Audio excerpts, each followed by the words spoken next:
Hello students, welcome back on my YouTube channel Cam on Can. This video is the 8th lecture of chapter first. जी हाँ, ये chapter first का 8वां lecture है.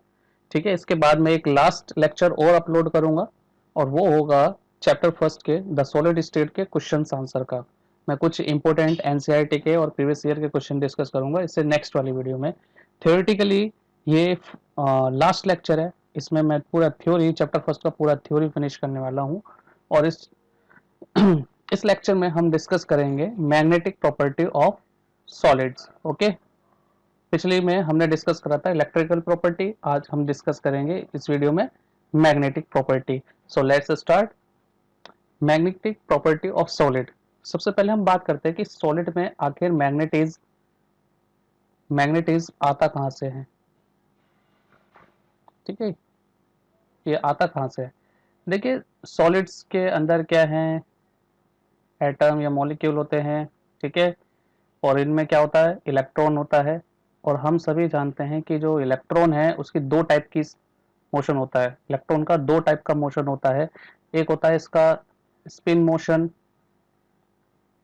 कि electron जो है अपने ही एक्सिस पे मूव करता है. मान लीजिए ये इलेक्ट्रॉन है, इलेक्ट्रॉन का एक्सिस हो गया.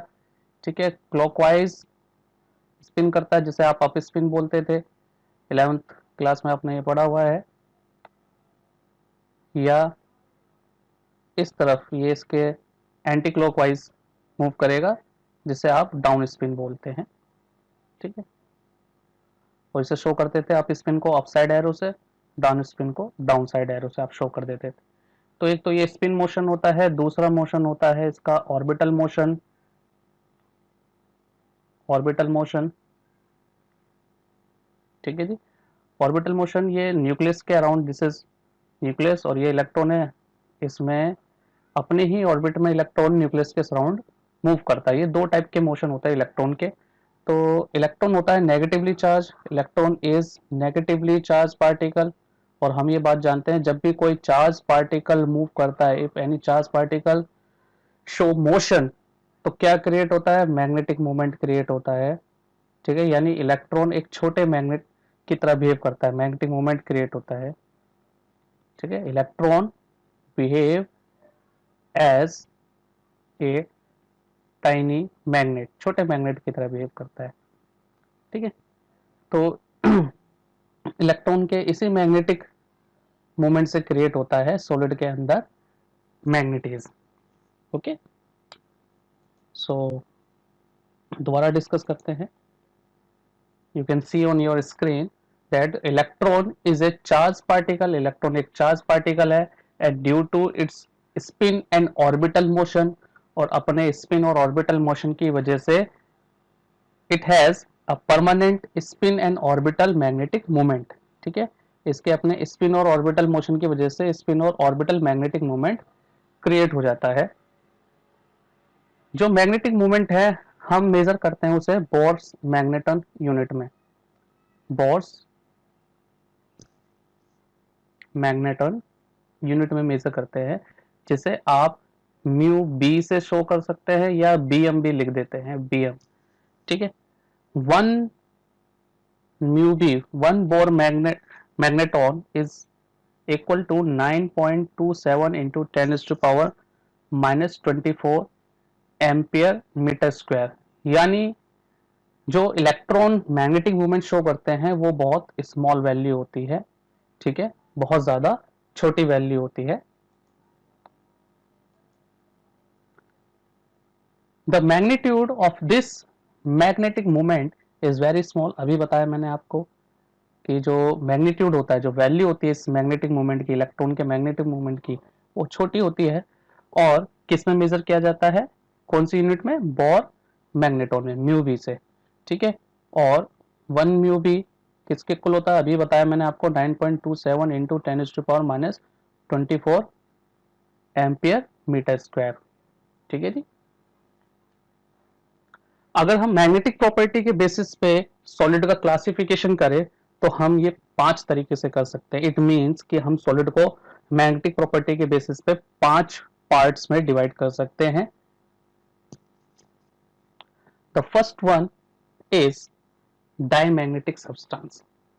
ठीक है, ये सबसे पहला क्लासिफिकेशन है, very first classification, diamagnetic substance. Diamagnetic substance क्या होते हैं? ये वीकली रिपेल होते हैं, weekly repel by magnetic field. अगर आप इन्हें ऐसे सब्सटेंसेस को, डायमैग्नेटिक सब्सटेंसेस को मैग्नेटिक फील्ड में रखते हैं तो ऐसे सब्सटेंस वीकली रिपेल होते हैं उनसे। ठीक है, और ये जो वीकली रिपल्शन आपको मिल रहा है वो किस वजह से मिलता है? पेयर्ड इलेक्ट्रॉन्स की वजह से मिलता है, सिर्फ और सिर्फ पेयर्ड इलेक्ट्रॉन्स की वजह से। फॉर एग्जांपल मान लीजिए ये डायमैग्नेटिक सब्सटेंस के अंदर इलेक्ट्रॉन है। ठीक है, डायमैग्नेटिक सब्सटेंस के अंदर ये इलेक्ट्रॉन्स है और आपने इन्हें रख दिया मैग्नेटिक मोमेंट के अंदर। ड्यू नोट से मैं मैग्नेटिक मोमेंट को शो कर रहा हूँ या मैग्नेटिक फील्ड को शो कर रहा हूँ। ठीक है, तो मैग्नेटिक फील्ड की जो डायरेक्शन है वो इधर है, लेकिन डायमैग्नेटिक सब्सटेंस में इलेक्ट्रॉन इसके अपोजिट अलाइंस हो जाते हैं, इसके अपोजिट डायरेक्शन में। ठीक है, तो ये मैग्नेटाइज हो रहे हैं बट किस में? अपोजिट डायरेक्शन में, यानी ये मैग्नेटिक फील्ड की तरफ अट्रैक्ट नहीं, क्या हो रहा है? रिपेल हो रहे हैं। ओके,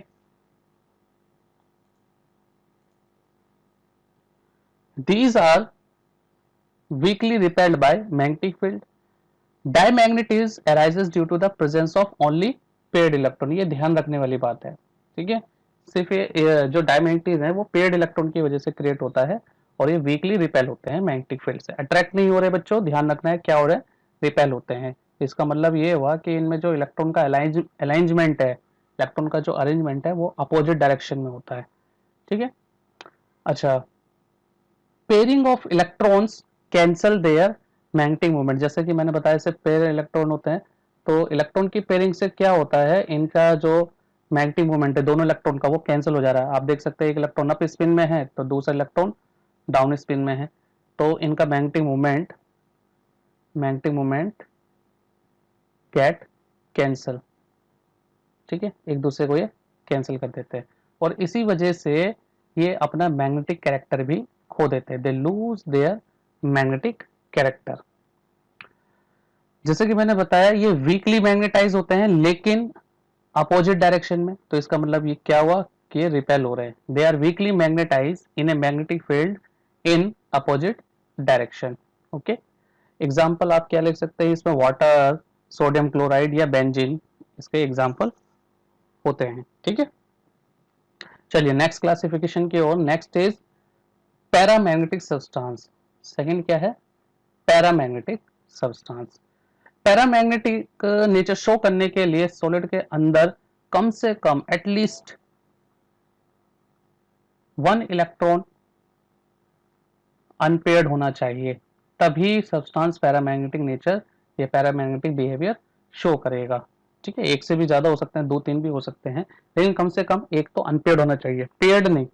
ठीक है, पेयर्ड किसमें है? डायमैग्नेटिक सब्सटेंसेस में। ओके, तो इस अनपेयर्ड इलेक्ट्रॉन की वजह से ये क्या होते हैं? मैग्नेटिक फील्ड की तरफ अट्रैक्ट होते हैं। ठीक है, मान लीजिए ये इसके अंदर इलेक्ट्रॉन है और ये एक सिंगल अनपेयर्ड इलेक्ट्रॉन है। अगर आप इसे मैग्नेटिक फील्ड में रखते हैं, MF stand for magnetic field, ध्यान रखना। ठीक है, पूरा स्पेलिंग नहीं लिख रहा मैं। तो जो ये अनपेयर्ड इलेक्ट्रॉन है, ये जो अनपेयर्ड इलेक्ट्रॉन है ये मैग्नेटिक फील्ड की डायरेक्शन में, ये मान लीजिए मैग्नेटिक फील्ड की डायरेक्शन इस तरफ है, तो ये उसी डायरेक्शन में क्या हो जाएगा? अलाइन हो जाएगा। ओके, तो तो हम यहाँ कह सकते हैं कि पैरामैग्नेटिक सब्सटेंस वीकली अट्रैक्ट होते हैं। ये वीकली अट्रैक्ट है, वीकली रिपेल नहीं, वीकली अट्रैक्ट होते हैं किसकी तरफ? मैग्नेटिक फील्ड की तरफ या मैग्नेटिक फील्ड की डायरेक्शन में। Okay,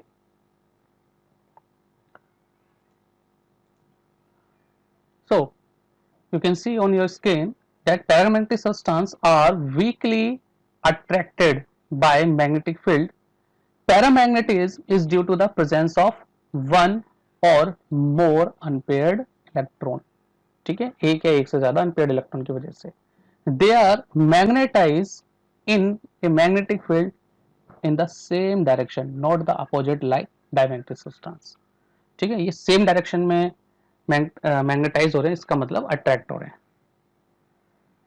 but they lose their magnetism, इनका मैग्नेटिक कैरेक्टर खो जाता है जब आप एक्सटर्नल मैग्नेटिक फील्ड को हटा लेते हैं. ठीक है, they lose their magnetism in the absence of external magnetic field. ये बात इसमें ध्यान रखनी है. यानी जब आप मैग्नेटिक फील्ड लगा रहे हैं तो इलेक्ट्रॉन अलाइन हो जाएंगे सेम डायरेक्शन में, तो मैग्नेटिज आ जाएगा इस पैरामैग्नेटिक सब्सटेंस के अंदर. जैसे ही आप एक्सटर्नल मैग्नेटिक फील्ड हटा ले रहे हैं तो इलेक्ट्रॉन अपनी वापस सेम पोजीशन पे आ जाएगा जैसे वो पहले था, तो उसका मैग्नेटिक नेचर भी खो जाता है. ठीक है, गायब हो जाता है. एग्जाम्पल के लिए आप O2 ले सकते हैं. ये कॉपर आयन है बेटा, ध्यान रखना, कॉपर 2+ ऊपर लिखना है. ठीक है, ये फेरिक आयन Fe3+ ऐसा लिखना है इसे, और क्रोमियम 3+ आयन. ठीक है, ये सभी इसके क्या हैं, एग्जाम्पल पैरामैग्नेटिक सब्सटेंसेस के. थर्ड क्लासिफिकेशन की ओर चलते हैं. Third classification which is important in all of 5 exam category. सभी 5 कैटेगरी में सबसे ज्यादा इंपॉर्टेंट यही है. ठीक है, this is third category of solid according to magnetic nature, और वो क्या है, फेरोमैग्नेटिक सब्सटेंस. ये भी अट्रैक्ट होते हैं मैग्नेटिक फील्ड की डायरेक्शन में पैरामैग्नेटिक की तरह, बट पैरामैग्नेटिक वीकली अट्रैक्ट होते थे, ये स्ट्रांगली अट्रैक्ट होते हैं. Strongly attract in the direction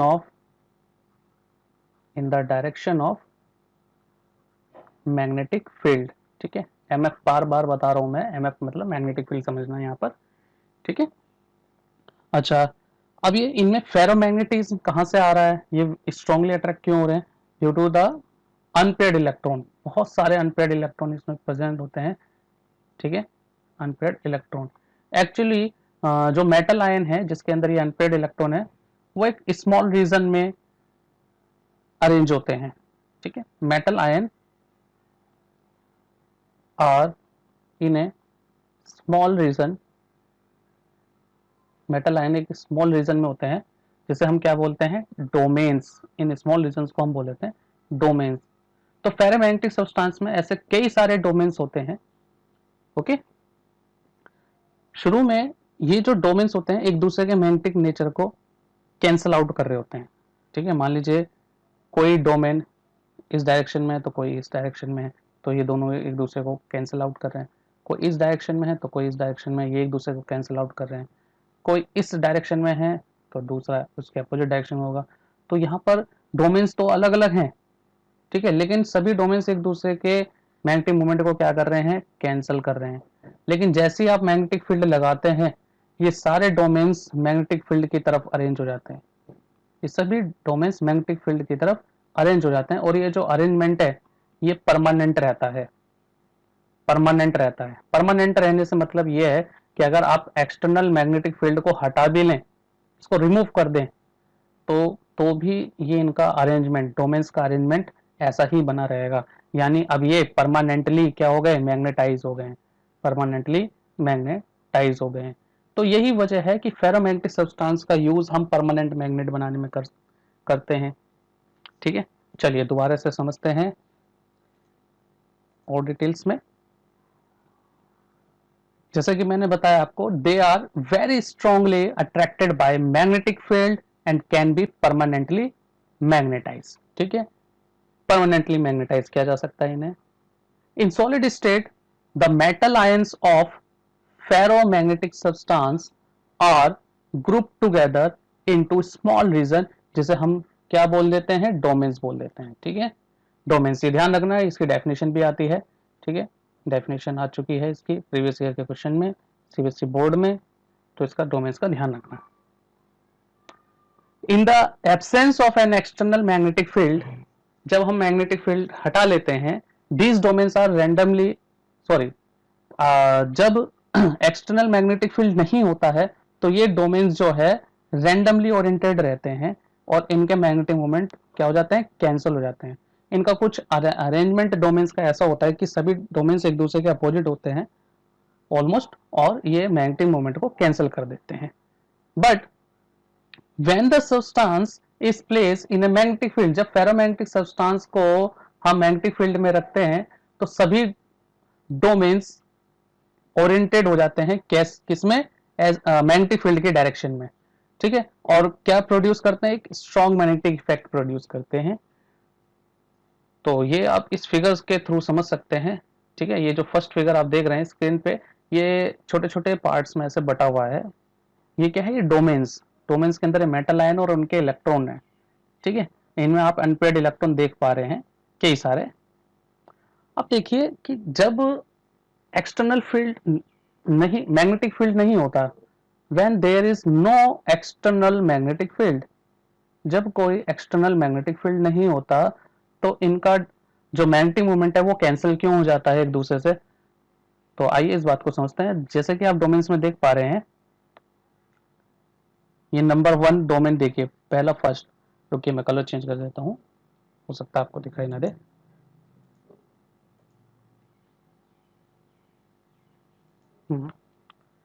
ये जो फर्स्ट डोमेन है इसमें इलेक्ट्रॉन की डायरेक्शन देखिए कहाँ है, नीचे की साइड है, ओके, नीचे की साइड है।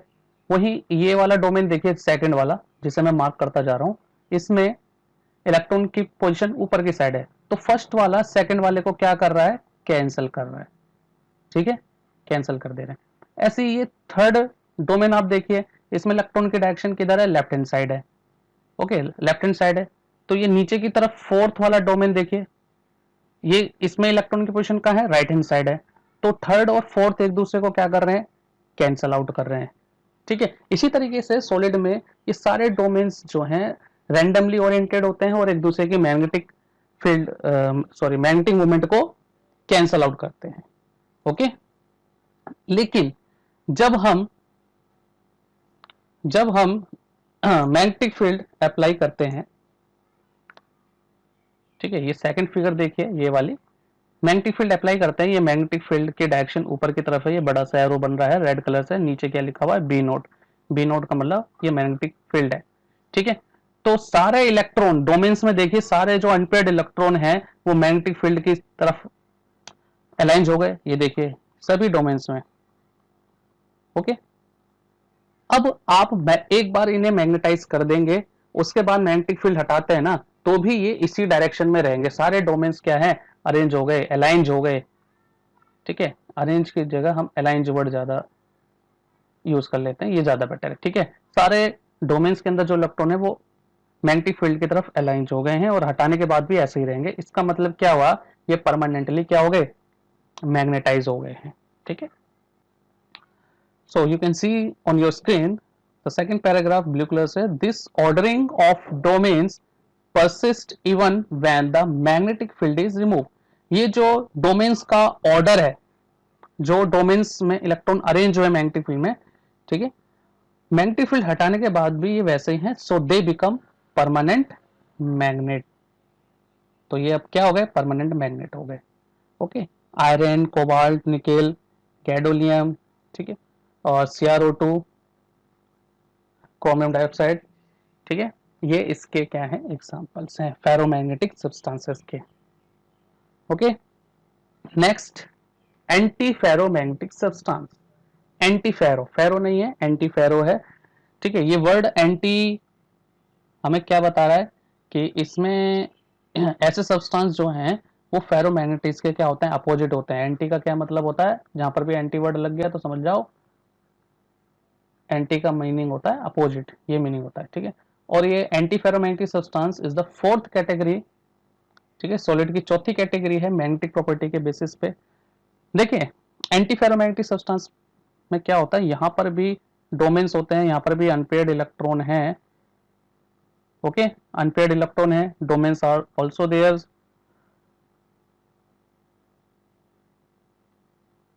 तो जब आप मैग्नेटिक फील्ड अप्लाई करते हैं तो इनके डोमेन्स में जो इलेक्ट्रॉन है वो अलाइंज होते हैं, डोमेन्स गेट अलाइंज, ठीक है। लेकिन इस डोमेन्स के अलाइंज होने के बावजूद इनका कोई मैग्नेटिक मूवमेंट नहीं होता, स्टिल नो मैग्नेटिक मूवमेंट, कोई मैग्नेटिक मूवमेंट नहीं होता, नेट मैग्नेटिक मूवमेंट कुछ नहीं है। तो इसका मतलब क्या हुआ, अगर कोई मैग्नेटिक मूवमेंट नहीं है तो ये मैग्नेटिक फील्ड की तरफ अट्रैक्ट नहीं होते, डू नॉट अट्रैक्ट और रिपेल, ना तो अट्रैक्ट होंगे ना रिपेल हो रहे हैं टुवर्ड्स मैग्नेटिक फील्ड। ठीक है, अब यहां पर एक बात नहीं समझ में आती हमें कि यहां पर भी अनपेड इलेक्ट्रॉन है, डोमेन्स है यहां पर भी। ठीक है, डोमेन्स रैंडमली अरेंज है और हम मैग्नेटाइज करें तो डोमेन्स अलाइंज हो रहे हैं, मैग्नेटाइज करने के बाद अलाइंज हो रहे हैं, लेकिन फिर भी ये मैग्नेटिक फील्ड की तरफ अट्रैक्ट नहीं होते। ऐसा क्यों हो रहा है? तो देखिए यहाँ पर आप अपनी स्क्रीन पे देखिए, तो मैं कुछ डोमेन्स बना रहा हूँ भाई। ठीक है, मान लीजिए मैं यहाँ पर 6 डोमेन्स बना रहा हूँ जिनमें इलेक्ट्रॉन है अलग अलग ओरिएंटेशन में। ये डोमेन्स मान लीजिए, ये जो सर्कल है ये डोमेन्स मान लीजिए।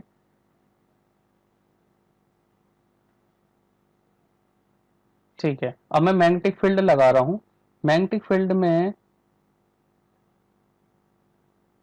ये जो डोमेन्स है ये अलाइंज होंगे, लेकिन कुछ इस तरीके से।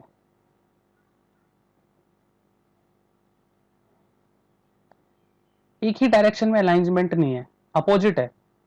तो जो डोमेन्स की तरफ अट्रैक्ट हो रहे हैं और जो डोमेन्स की तरफ रिपेल हो रहे हैं ना, ऐसे डोमेन्स की संख्या है, ऐसे डोमेन्स के नंबर क्या है, इक्वल है, और ये एक दूसरे के मैग्नेटिक मोमेंट को कैंसिल कर देंगे। देखिए ये मैग्नेटिक फील्ड की डायरेक्शन के अपोजिट है, तो ये मैग्नेटिक फील्ड की डायरेक्शन में है। अगर मैं मैग्नेटिक फील्ड की डायरेक्शन नीचे की तरफ मान लूं, ठीक है, ऐसे ये अपोजिट है तो ये सेम डायरेक्शन में, ये अपोजिट है सेम डायरेक्शन में। तो ये सब क्या कर रहे हैं, ये दोनों एक दूसरे के मैग्नेटिक मोमेंट को कैंसिल कर देंगे, ये दोनों एक दूसरे के मैग्नेटिक मोमेंट को कैंसिल कर देंगे, ये दोनों डोमेन्स एक दूसरे के मैग्नेटिक मोमेंट को कैंसिल कर देंगे। तो नेट मैग्नेटिक मोमेंट क्या आया, 0 आया। ठीक है, नेट मैग्नेटिक मोमेंट 0 आया। तो क्या ऐसे सब्सटेंस अट्रैक्ट होंगे मैग्नेटिक फील्ड की तरफ? जी नहीं, बिल्कुल नहीं, क्योंकि नेट मैग्नेटिक मोमेंट क्या है, 0 है। Okay, so what will be anti-ferromagnetic substance? In these substances, domains are oppositively oriented and cancel each other. So they have no net magnetic moment. ठीक है, इनका कोई मैग्नेटिक मोमेंट नहीं होगा, यहाँ पर मैग्नेटिक मोमेंट क्या हो जाएगा, 0। अगर मैग्नेटिक मोमेंट 0 है तो it means they will not attracted और रिपेल टूवर्ड्स मैग्नेटिक फील्ड, ना तो मैग्नेटिक फील्ड की तरफ अट्रैक्ट होंगे ना रिपेल होंगे, कोई इन पे इफेक्ट नहीं होगा। एग्जाम्पल के तौर पे आप मैग्नीज ऑक्साइड, ठीक है, या MnO2 भी ले सकते हैं, ये दोनों इसके एग्जाम्पल हो जाएंगे। Okay, next classification is ferrimagnetic substance. ठीक है, ये ध्यान रखना आपको, ये फेरो नहीं है, ठीक है, फेरो से कंफ्यूज ना हो, फेरी है ये, फेरी मैग्नेटिक सब्सटेंसेस। और ये मैग्नेटिक फील्ड के बेसिस पे 5th क्लासिफिकेशन है सॉलिड्स का। ओके, अच्छा, मैग्नेटिक सब्सटेंसेस में भी डोमेन्स होते हैं। ओके, लेकिन यहाँ पर डोमेन्स जो है वो अपोजिटिवली ओरिएंटेड होंगे लेकिन अनइक्वल इन द नंबर। ठीक है, तो इट मीन्स यहाँ पर कुछ ना कुछ मैग्नेटिक मोमेंट होगा, फेरोमैग्नेटिक के कंपैरिजन में कम होगा लेकिन होगा जरूर। तो यही वजह है ये वीकली अट्रैक्ट होते हैं, ये वीकली अट्रैक्ट होंगे मैग्नेटिक फील्ड के डायरेक्शन में। ओके, तो चलिए मैं यहां पर आपको ferro magnetic substance, anti ferromagnetic magnetic substance और फेरीमैग्नेटिक सब्सटेंस, ये सभी मैं एक्सप्लेन कर देता हूं डोमेन्स के अकॉर्डिंग। ओके, तो मैं यहां आपके सामने कुछ डोमेन्स बनाऊंगा, ये डोमेन्स है फेरो के, फेरोमैग्नेटिक सब्सटेंस के भी मैं 6 डोमेन्स बना रहा हूँ, 1 2 3 4 5 एंड 6। एंटी फेरो के भी डोमेन्स देख लीजिए, 1 2 3 4 5 6, और लास्ट में ले लीजिए फेरी मैग्नेटिक सब्सटेंस के डोमेन्स। एग्जाम्पल के तौर पे मैं 6 ही बना रहा हूँ बेटा, ठीक है, बहुत सारे डोमेन्स होंगे इन सभी सब्सटेंस के अंदर। इन सभी में क्या होता है, जो डोमेन्स में अनपेड इलेक्ट्रॉन्स हैं, ओके, जो मेटल आयंस का जो स्मॉल रीजन है जिसे हम डोमेन्स बोलते हैं, उनमें अनपेड इलेक्ट्रॉन रैंडमली ओरिएंटेड रहते हैं। Before applying magnetic field, MF लिख रहा हूं मैं मैग्नेटिक फील्ड को, magnetic field these domains are randomly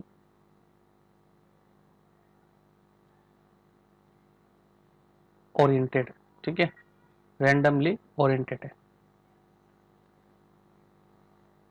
जब हम मैग्नेटिक फील्ड लगाएंगे तो फेरो में क्या होता है, सभी डोमेन मैग्नेटिक फील्ड की तरफ अलाइन हो जाते हैं, ठीक है।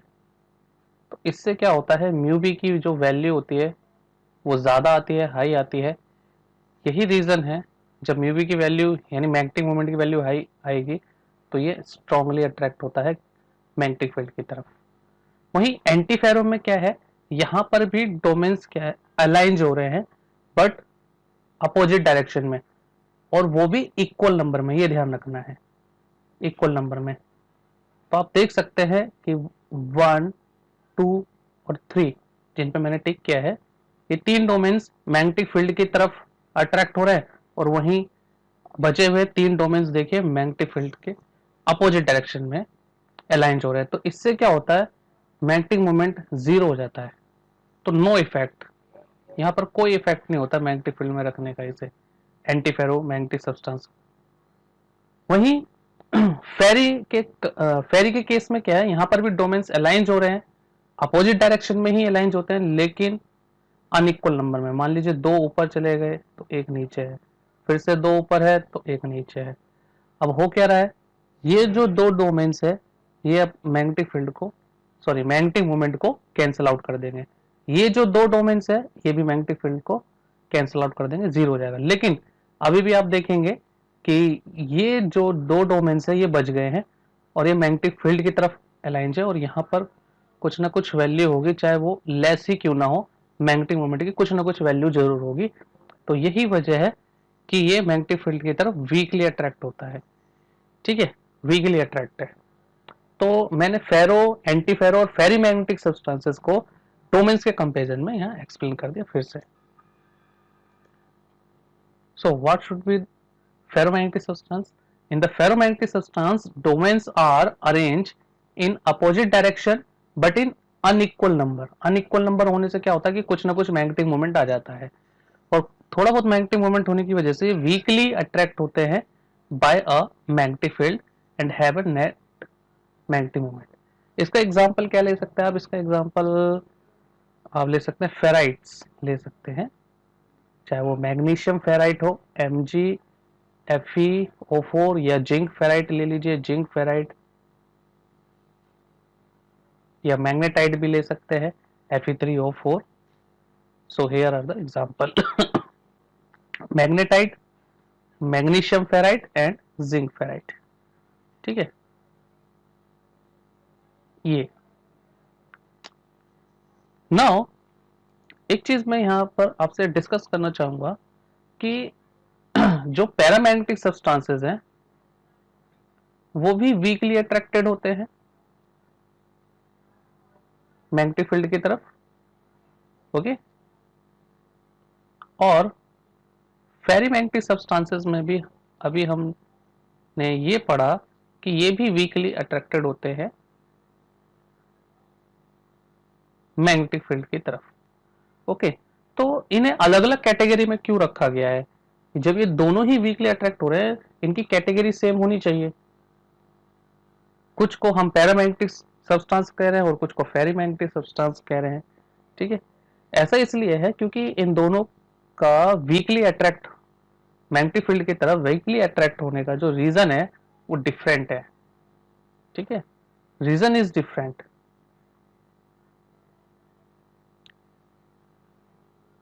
पैरा में क्या है, कोई भी एक अनपेयर्ड इलेक्ट्रॉन हो, एक भी अनपेयर्ड इलेक्ट्रॉन हो या एक से ज्यादा हो, तो उस अनपेयर्ड इलेक्ट्रॉन की वजह से मैग्नेटिक मोमेंट क्रिएट हो रहा था।